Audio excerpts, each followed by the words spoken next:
সমস্ত প্রশংসার মালিক কে? আল্লাহ নাম জোরে বলে ভয় নাই, পুলিশে ধরবো না। একসাথে বলেন সমস্ত প্রশংসার মালিক কে? দুই হাত উঁচা করে বলেন তো দেখি। নামান হাত, একসাথে উঠাবেন, একসাথে নামাবেন। রেডি? হাত যদি কারো আস্তে উঠে আস্তে নামে, আল্লাহর কাছে কেস করবো। আল্লাহ নুরিয়া জামে মানে এতিমখানা মাদ্রাসার উদ্যোগে ওয়াজ করতে যায় হাত উঠাইতে কইছিলাম, কুইরাগুলো উঠাই নাই, মরার আগে লুলা বানায় হেলাই। একসাথে উঠবে। রেডি? রেডি? এই যে ফিসানে উঠে হেলাইছে মগায়। একসাথে উঠবে। সমস্ত প্রশংসার মালিককে। নামান হাত। ঠিক আছে। মিরপুর 10 নম্বর জামিয়া নুরিয়া ইসলামিয়া মাদ্রাসার ও এতিমখানার উদ্যোগে 3 দিনব্যাপী ইসলামী মহাসম্মেলনের আজকে সম্মানিত সভাপতি, প্রধান অতিথি এবং আগামীকালকে যিনি আছেন মীর হাবিবুর রহমান যুক্তিবাদী, বড় বড় উলামা ইকরাম গতকালকে ছিলেন, আজকেও আছেন। যদিও আজকে আমি প্রধান বক্তা, আসলে প্রধান বক্তার ওয়াজ করার কথা পরে, কিন্তু আমাদের মাঝে একজন খুব বড় বক্তা আছে। উনি একজন প্রতিবন্ধী হুজুর। আমার তো শরীর নায়কের মতো, আমি আগে করলেও সমস্যা নাই, কিন্তু উনি একজন প্রতিবন্ধী মানুষ, উনি একটু রেস্ট লচ্ছে। উনি আমার পরে আসবেন, আলহামদুলিল্লাহ বলেন। আর সবচেয়ে আসল কথা হলো এরপরে আমি আরেক জায়গার প্রধান বক্তা। একটা প্রধান বক্তা একই দিনে 2 জায়গার প্রধান বক্তা হলে বুঝেন তো এর অবস্থা কি হয়। কিছু इस्लाम के गमखान है उलमाए देवबंद, आका के वफादार है उलमाए देवबंद, इस्लाम के गमखान है उलमाए देवबंद। করার নাই, ডেলি 2টা-3টা আলোচনা যত সময় আমি করব, আমারটা শুনে যাবেন না শেষ পর্যন্ত থাকবেন। খুদা 15 জনে কয় থাকবো, সাড়া ধরতো দিই, শেষ পর্যন্ত থাকবেন তো? সবাই থাকবেন তো? হাত নামান, নামান। সবাই থাকবেন? হাত উঁচু করে দেখান তো কে কে থাকবেন না।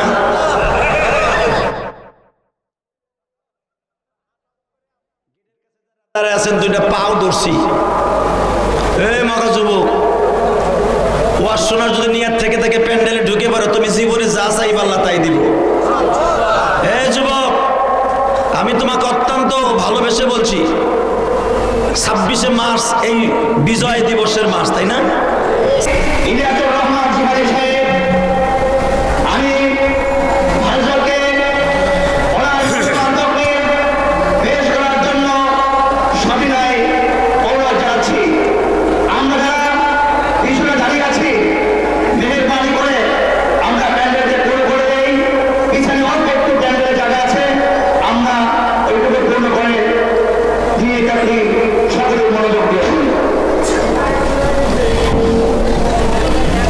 আসসালামু আলাইকুম ওয়া রাহমাতুল্লাহি ওয়া বারাকাতুহু।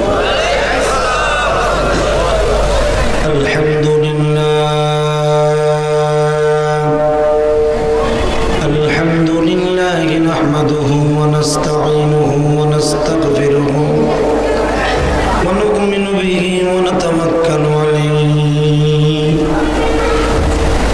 ওয়া নাউযু বিল্লাহি মিন শুরুরি আনফুসিনা ওয়া মিন سيئات أعمالنا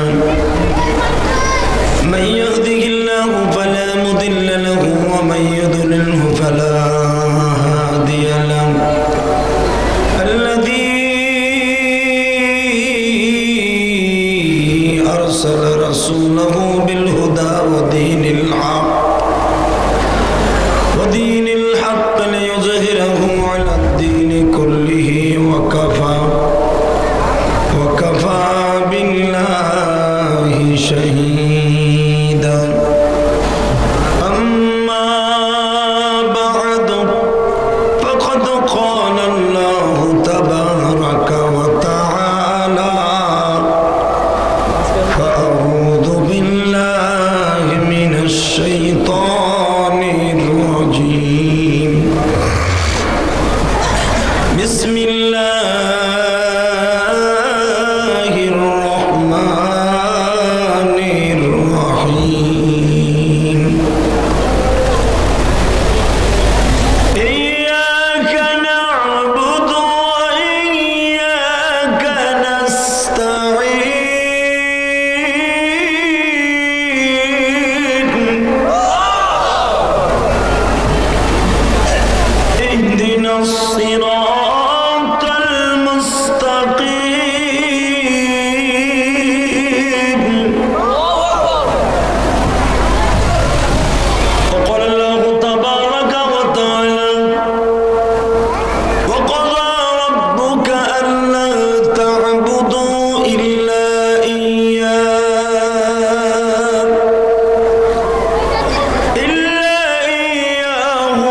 وبالوالدين إحسانا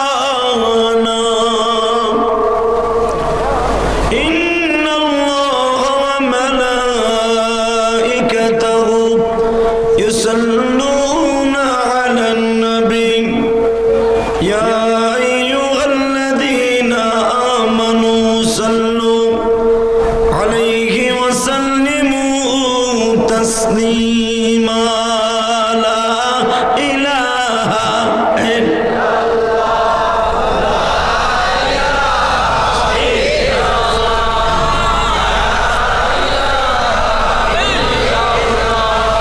زور زور لا إله لا إله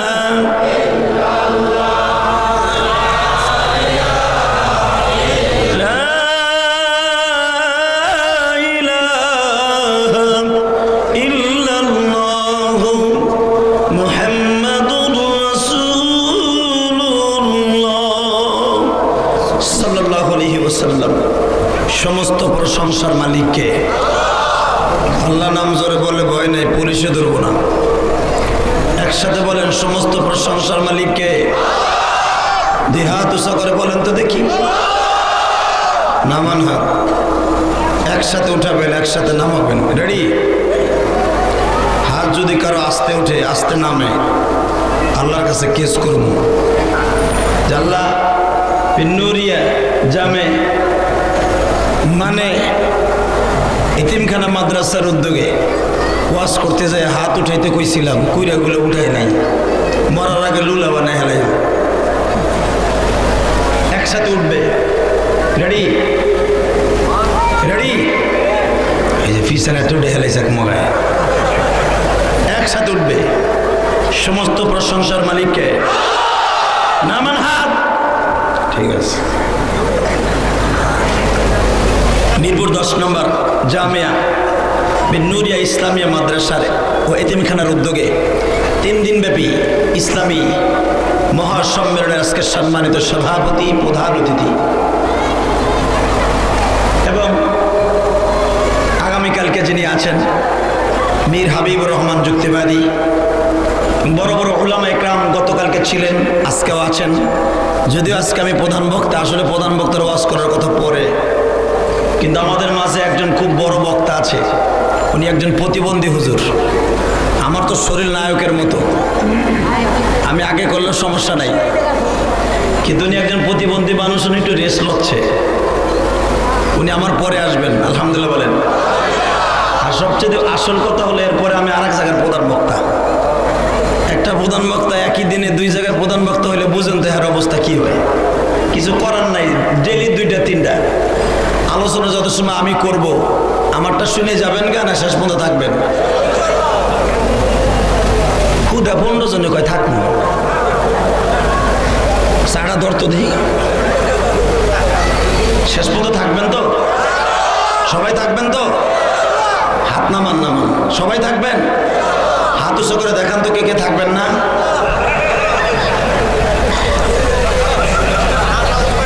গেটের কাছে যারা দাঁড়ায় আছেন 2টা পাও ধরছি এই মগা যুবক ওয়াজ শোনার যদি নিয়ত থেকে থেকে প্যান্ডেলে ঢুকে পারো তুমি জীবনে যা চাইবা আল্লাহ তাই দিব এই যুবক আমি তোমাকে অত্যন্ত ভালোবেসে বলছি 26শে মার্চ এই বিজয় দিবসের মাস তাই না 26শে মার্চ আমাকে এই দেশের কি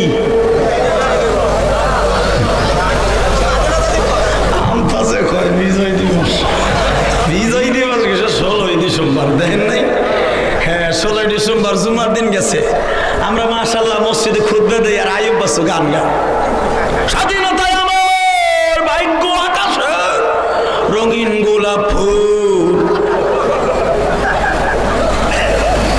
নাউজুবিল্লাহ কোন আরো জোরে কোন গেটের কাছে দাঁড়াই থাকিস না ভাই তোর জীবনে কি চাস আল্লাহ তাই দিয়ে দিবে মারহাবা কোন বাজান রে আলোচনা যত সময় চলবে মুনাজাত পর্যন্ত শেষ মুনাজাত পর্যন্ত থাকবেন সবাই রাজি আছেন তো যদি শেষ মুনাজাত পর্যন্ত থাকেন একটা কাজ হইব আমার আল্লাহ আপনাকে এখান থেকে গুনাহ সগীরা গুলো ঝরায়া নিষ্পাপ করে বাইতে পৌঁছে দিবেন গেলেই তো গেলেন গে, বাবির হইয়া রইলেন টান টান হইয়া।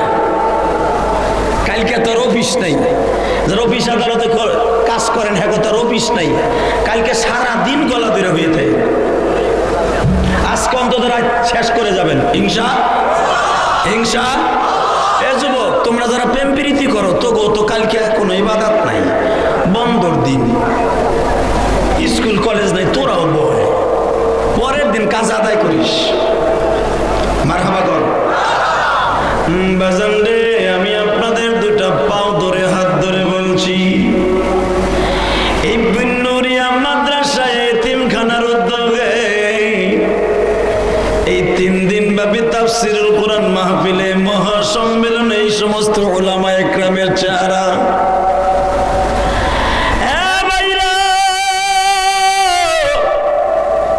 আমার নবী নিজে বলেন, মান আকরামা আলিমান কাআন্নামা আকরামানি, যারা আলেমদেরকে সম্মান করলো তারা আমি নবীর সম্মান করলো। ভাইজান রে, এই 3 দিনের ওয়াজে নিজের পক্ষে 15 জন আলেম আসবে, 12 জন আলেম আসবে, 9 জন আলেম আসবে।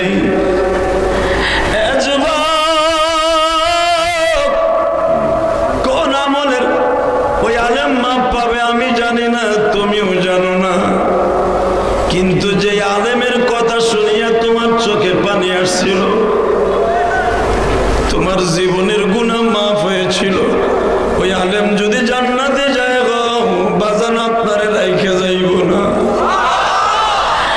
হ্যাঁ মিরপুর 10 নম্বরের যুবক ভাইরা, যৌবন তোমার শেষ হইবে, আল্লাহু আকবার বলেন, যৌবন তোমার শেষ হইবে, মওলার এই জগতে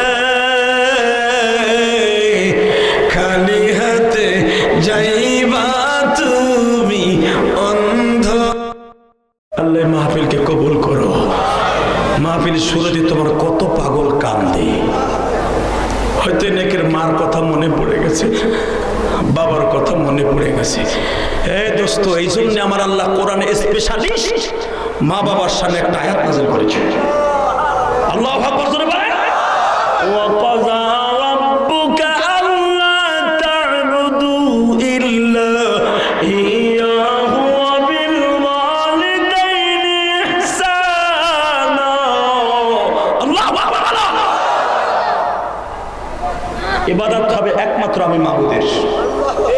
ইবাদত হবে কার? জোরে কোন কার?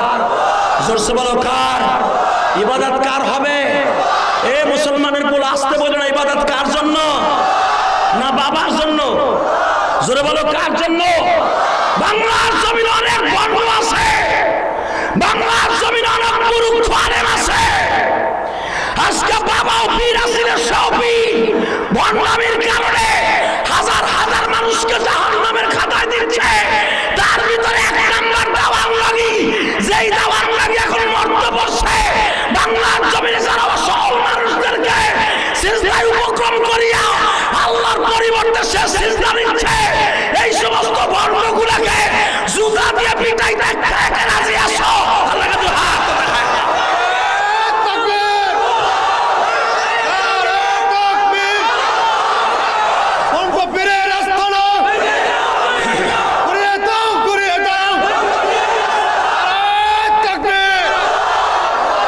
মুসলমানের পোলা তাকবীর আসতে দিবা, মরার আগে ডিজিটাল ভাবে গাল পাকা হইয়া মরবা। আল্লাহু আকবার জোরে কও, আরো জোরে কও। বাংলাদেশ যদি আমার শাশুড়ি শেখ হাসিনা ডিজিটাল বানাইতে পারে, মরার আগে কি আল্লাহ তোমার গাল ডিজিটাল বানাইতে পারে না? যারা বাংলার জমিনে কোরআন বিরোধী, আল্লাহ বিরোধী, হাদিস বিরোধী উলামায়ে কেরাম দীপ্ত কণ্ঠে আওয়াজ দিবা। আজকে বাংলার জমিনে মাদ্রাসাকে বলা হয় জঙ্গিবাদের পর্যটন কেন্দ্র, আর স্কুল কলেজকে বলা হয় আল্লাহর ওলি। যারা সব সময় পকেটের মধ্যে গুলি রাখে, সব সময় পিস্তল রাখে, আজকে তারা হলো বাংলাদেশের অর্থ ছেলে, আর মাদ্রাসার তালিম ইলমগুলো হলো অবদর্থ ছেলে। দীপ্ত কণ্ঠে আওয়াজ দিবা, কোরআন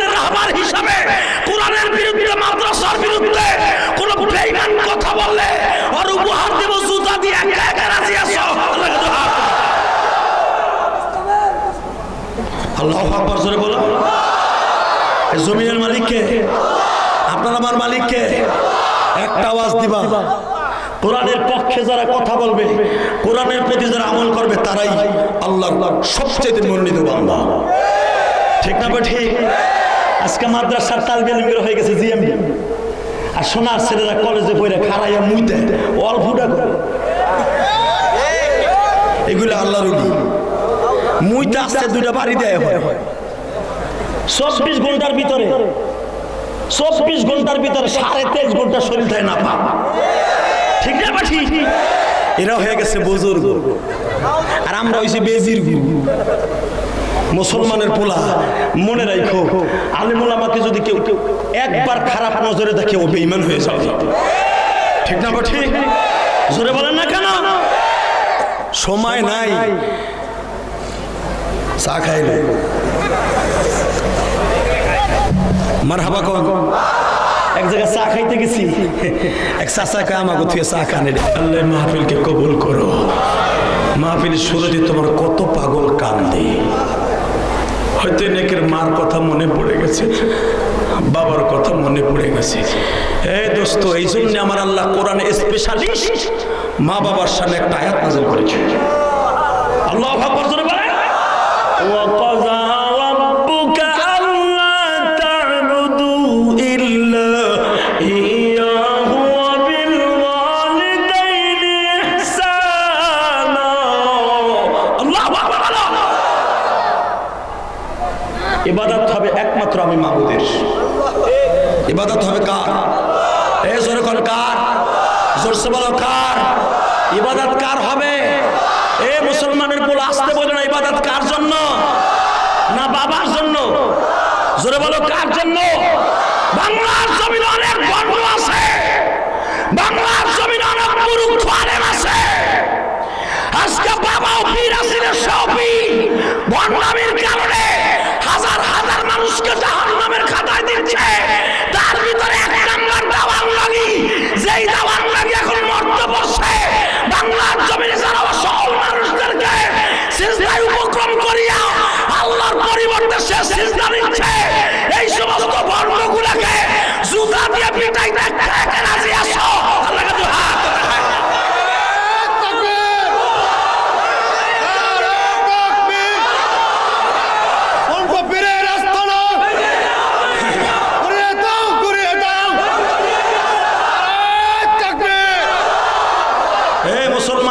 তাকবীর আসতে দিবা মরার আগে ডিজিটাল ভাবে গাল বাঁকা হয়ে মরবা আল্লাহু আকবার জোরে কও আরো জোরে কও বাংলাদেশ যদি আমার শাশুড়ি শেখ হাসিনা ডিজিটাল বানাইতে পারে মরার আগে কি আল্লাহ তোমার গাল ডিজিটাল বানাইতে পারে না যারা বাংলার জমিনে কোরআন বিরোধী আল্লাহ বিরোধী হাদিস বিরোধী উলামায়ে কেরাম দীপ্ত কণ্ঠে আওয়াজ দিবা আজকে বাংলার জমিনে মাদ্রাসাকে বলা হয় জঙ্গিবাদের পর্যটন কেন্দ্র আর স্কুল কলেজকে বলা হয় আল্লাহর ওলি যারা সব সময় পকেটের মধ্যে গুলি রাখে সব সময় পিস্তল রাখে আজকে তারা হলো বাংলাদেশের পর্থ ছেলে আর মাদ্রাসার তালিবে ইলমগুলো হলো অপদার্থ ছেলে দীপ্তকণ্ঠ আওয়াজ দিবা কোরআনের রাহবার হিসাবে কোরআনের বিরুদ্ধে মাদ্রাসার বিরুদ্ধে কোন বেঈমান কথা বললে আর উপহার দেব জুতা দিয়ে একা একা রাজি আছো আল্লাহু আকবার জোরে বলো এই জমিনের মালিক কে আপনার আমার মালিক কে একটা আওয়াজ দিবা কোরআনের পক্ষে যারা কথা বলবে কোরআনের প্রতি যারা আমল করবে তারাই আল্লাহর সবচেয়ে মনোনীত বান্দা ঠিক না ঠিক আজকে মাদ্রাসার তালবে ইলম হয়ে গেছে জিএমবি আর সোনার ছেলেরা কলেজে পড়ে খাড়াইয়া মুইতে অল্পটা করে এগুলো আল্লাহর ওলি মুইতে আসতে দুইটা বাড়ি দেয় হয় 24 ঘন্টার ভিতরে 24 ঘন্টার ভিতরে 23.5 ঘন্টা শরীর থাকে না পা ঠিক না বা ঠিক এরা হয়ে গেছে বুজুর্গ আর আমরা হইছি বেজির মুসলমানের পোলা মনে রাখো আলেম ওলামাকে যদি কেউ একবার খারাপ নজরে দেখে ও বেঈমান হয়ে যাবে ঠিক না বা ঠিক জোরে বলেন না কেন সময় নাই চা খাইলে মারহাবা কোন এক জায়গায় চা খাইতে গেছি, এক চাচা কয় আমাকে তুই চা খান, এটা কেমন লাগলো? আপনি আমাকে দিয়ে জিকির করেন আর আপনি এখানে গলায় শান দেন। আলহামদুলিল্লাহ বলেন। জমিনের মালিককে দেখেন তো চাই, এই সমস্ত এই যে হুজুররা দেখেন তো, এদের চেহারার মধ্যে কোন সন্ত্রাসের ছাপ আছে নি? আমার চেহারা, আমার তো মানে ডাকাইতের মধ্যে দেখা যায়। এই বিন্নুরি মাদ্রাসা ওনারা মনে হয় ডাকাইতের মধ্যে দেখা যায়, দেখে তো ওনার কোপ দিয়ে মনে এখানে ঝুলে হেলাইছে। এমন এমন বজর করা খাড়ায় খাড়ায় মুতে চাইনিজ করে হেরেটটা থাকে, হেরেটটা দুনালা বন্দুক থাকে, রাত বর্তারা তাহাজ্জুদ পরে কি কোন জায়গায় টিটি টিটি টিটি টিটি, ঠিক না বেঠে? আর আইসা দেখে রাত ৩টার সময় আমার মাবুদ বলেছে ইয়াকা না'বুদু ওয়া ইয়াকা নাস্তাঈন। চাইতে হবে কার কাছে? ইবাদত করতে হবে কার? এ আস্তে আল্লাহ কইবেন না, এবার বুঝেন কেমন লাগে। ইবাদত করবেন কার? ইয়াকা না'বুদু, এটা কার কথা? যেই সূরাটা না পড়লে লা সালাতা ইল্লা বিফাতিহাতিল কিতাব, যেই সূরা ছাড়া নামাজ হবে না।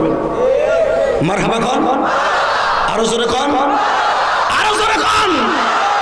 যে সূরার শুরুতে আমার আল্লাহ বলে ইয়াকা না'বুদু ওয়া ইয়াকা নাস্তাঈন, আমি রব, আমি সমস্ত প্রশংসার উপযুক্ত। দুনিয়ার যে কোনো মানুষ তার হুকুম পালন করতে সময় লাগে, আর আমি এমন একজন প্রেসিডেন্ট, আমি হুকুম করতে সময় লাগে না। ইন্নামা আমরুহু ইযা আরাদা শাইআন আইয়াকুলা লাহু কুন ফায়াকুন। আমি আল্লাহ যদি বলতে হতে বলি 1 সেকেন্ডে হয়ে যাবে, ঠিক না? ঠিক জোরে কোন। আল্লাহর কাছে এখন কানবেন, আল্লাহ আপনাকে ওলি বানাইতে 1 সেকেন্ড টাইম লাগবে। আল্লাহ পারে না বাবা? ইবাদত যদি তার করেন ইয়াকা না'বুদু ওয়া ইয়াকা নাস্তাঈন, কোন মাজারের কাছে না, কোন পীরের কাছে না, যদি ইবাদত তার করেন ওয়া কাযা রাব্বুকা আল্লা তা'বুদু ইল্লা ইয়্যা, যদি ইবাদত আমি আল্লাহর করো, আমার কাছেই চাও, আমি তোমার ওলি বানাইতে পারি। পারে না? ওলি বানাইতে আল্লাহ পারে, কিন্তু বর্তমানে এখন ওলি হওয়ার জন্য বাপের কাছে যাওয়া শর্ত। পীর বাপে বাম আঙ্গুল দুধের নিচে দিয়ে কয় দিলাম কলব চালু করে ঘুরবি জলম বইরা, নামাজ রোজা লাগবো না। এই পুরীর জুতা দিয়ে পিটানোর দরকার আছে না? নাই, আসতে কইও না। যেই পীরে কয় নামাজ রোজা লাগে না, ওইটাকে শয়তান না পীর? হ্যাঁ, এই সমস্ত আল্লাহর ওলিরা জীবনও কবে না যে নামাজ লাগবে না, ঠিক না বেটি? যদি 1 নাম্বার যান হক্কানি আলেমের কাছে, হক্কানি পীরের কাছে, এরকম শর্ম নাই। প্রথম তোমার সবক দেবে নামাজ আগে, 2 নম্বরে তোমার ঘরের থেকে ডিজিটাল টিভিটা নামাই দিই। টিভি হলো 1 নাম্বার শয়তানের বাক্স, ওই বাক্স যার ঘরে আছে জাহান্নামের খাতায় এমনি নাম লেখছে, ঠিক না? ঠিক কষ্ট হইব, ঠিক আছে। গেটের কাছে এখনো দাঁড়ায় দিছে, আরে আল্লাহ তোমার বলে ফেরেশতা মাহফিলের কাছে থাকে, এগো পিটাই দিয়ে ঢুকাইতে পারে না আল্লাহ? আল্লাহ পারে না? পারে। 2 কাপড় যুবক, 2 কাপড় আল্লাহ একবার পুরো মাহফিলটাকে কানায় কানায় ভরে দে, আল্লাহ তোর জান্নাতটাও ভরে দিবে। মারহাবা কোন, আরো জোরে কোন। ঠিকঠাক আছেন না? একসাথে জোরে একবার বলেন তো, ইবাদত করবেন কার? চাইবেন কার কাছে? খেদমত করবেন কার? আল্লাহর ভাব ডুবে দিয়ে যায়। খেদমত বলে আল্লাহর করবো, খেদমত করবেন মা বাবার। কার? বাজান রে আমার দিকে তাকান, দিলটা নরম করে দেন। আল্লাহ কিন্তু ইচ্ছা করলে আপনার ওলি বানাই দিতে পারে, পারে না? এই আয়াতের তাফসীরে দেখবেন ইবাদত যদি আল্লাহর করো গো, যদি আল্লাহর রহমত কামনা করো বাজান, আমার আল্লাহ তোমার এই ময়দান থেকে ওলি বানাইয়া বাসায় পৌঁছায় দিতে পারে। আল্লাহ আমার রব, রবি আমার সব, জোরে আল্লাহ। হয় না? হয় না? আল্লাহ আমার, জোরে আল্লাহ আমার রবি আমার সব। কারে ডাকবো? জোরে একটা আল্লাহ কয়ে ডাক দেন তো। ভাইজান আমার দিকে তাকান, জীবনের মোড় কে ঘুরায়, জীবনে ওলি কে বানায়, রহমত কে দেয়? এ ভাইরা, আমি আপনাদের সামনে একজন বুজুর্গের নাম বলবো, মারহাবা। ছিল তার জুনায়েদ বাগদাদি। কি নাম? ওইটা কি ডুপ্লিকেট না আসল? হ্যাঁ, এমন আসলের আসল। এই জুনায়েদ বাগদাদি কুকুরের সাথে কথা বলতো। আমি তো জীবনে একটা মশার সাথেও কথা কইতে পারলাম না, বললো কথা কতিরি না। বউ আমার কথা শুনতে চায় না, আবার ভাই বোন না জামা গোটা হরে না, তোমার গোটা হরে না। বর্তমানে মহিলারা কিরণমালা দেখে সব শেষ, ঠিক না বেটে? আর এই যে জন্মের সাথে চাচ্ছে মনে হয় অসুবিধা আছে খালি। হ্যাঁ না, বর্তমানে মহিলারা সিরিয়াল দেখে জিন্দিগি শেষ, ঠিক না বেটি? শ্বশুর শাশুড়ি খেদমত বাদ, মা বাবার খেদমত বাদ, স্বামীর খেদমত বাদ, ঠিক না বেটি? অতএব ভালো করে বোঝার চেষ্টা করে। জুনায়েদ বাগদাদির নাম শুনছেন? পিঠটা ভালো না খারাপ? কিন্তু তার জিন্দিগি বেশি ভালো ছিল না। শুরু জিন্দিগি ছিল অত্যন্ত কঠিন। সে ছিল একজন বাগদাদের কুস্তিবিদ, এমন কুস্তিবিদ তার পিঠকে জমিনে ঠেকাইবার মতো কোন প্রাণী বাগদাদ শহরে ছিল। আল্লাহু আকবার, মানুষের মধ্যে এমন কোন কেউ ছিল না জুনায়েদ বাগদাদের পিঠ কুস্তির প্রতিযোগিতার মাধ্যমে জমিনে ঠেকাবে। যুবক ভাই, হতে পারে তুমি গাঞ্জাখোর, মদখোর, জুয়াখোর, ইয়াকা না'বুদু ওয়া ইয়াকা নাস্তাঈন ইবাদতের নিয়ত করে এখান থেকে কালকে জুমার নামাজ আল্লাহর কাছে চাইবা, তুমি এখান থেকে আল্লাহর ওলি হয়ে যাইতে পারো, প্রমাণ করে দিয়ে যাই। ভাইজান রে, জুনায়েদ বাগদাদি বাগদাদ শহরের অত্যন্ত কুস্তিবিদ ছিলেন। প্রতি বছর মুহররম মাসে বাগদাদ শহরের সালমান পার্কের গ্যালারি ভাইজান কুস্তির প্রতিযোগিতা হইত, আজকেও হইতেছে। পুরা পৃথিবীতে এমনকি মধ্যপ্রাচ্যের মধ্যে খবর হয়ে গেছে, জুনায়েদকে যদি কোনো মানুষ কুস্তির প্রতিযোগিতার মাধ্যমে জমিনে পিঠ ঠেকাইতে পারে, ওই জামানার 2000 দিনার তাকে পুরস্কার দিবে। পুরস্কারের লোভে বড় বড় কুস্তিবিদরা বাগদাদ শহর উপস্থিত হচ্ছে। ইন দি মিন টাইমে দরখাস্ত জমা হচ্ছে জুনায়েদ বাগদাদির, ক্রীড়া মন্ত্রীর কাছে দরখাস্ত জমা হচ্ছে। আগামীকালকে কুস্তি, আজকে একজন, নেক্সট একবারে লাস্টে একজন লোক ক্রীড়া মন্ত্রীর সামনে একটা দরখাস্ত আগায় দিছে। ক্রীড়া মন্ত্রী, এই যে আমার দরখাস্ত। ক্রীড়া মন্ত্রী কয়, আপনি জুনায়েদের চেহারা দেখছেন জীবনে? কয়, আমি জুনায়েদের চেহারা দেখতে আসি নাই, আমি তার লগে মারামারি করতে আসি। আরো জোরে কর না। ক্রীড়া মন্ত্রী কয়, তোমার জানের ভয় নাই? তার মানে জুনায়েদের একটা ঘুষের ওজন কত জানো? কয়, কত? কয়, 8 মণ। 8 মণ, একবার বাংলা কইছি 8 মণ। জুনায়েদ বাগদাদের একটা ঘুষি 8 মণ ওজন। পারবা তুমি? জুনায়েদের এক ঘুষি দিলে তো তুমি লগে লগে নেড়ে লয়ে যাবা। যে লোকটা আজকে আসছে প্রতিযোগিতায় জুনায়েদের সাথে কুস্তি লাগতে, ওই লোকটার নাম হলো আবি আব্দুল্লাহ হাসান, জাবের ইবনে আব্দুল্লাহ কুরাইশি। এই জাবের ইবনে আব্দুল্লাহ কুরাইশি ক্রীড়া মন্ত্রী বলে, আমি শক্তির পরীক্ষা দেব কালকে মাঠে বসে। ক্রীড়া মন্ত্রী বলে, দেখো রে ভাই, তুমি দরখাস্তটা জমা দেওয়ার আগে জুনায়েদের চেহারাটা একটু মাইপা আসো।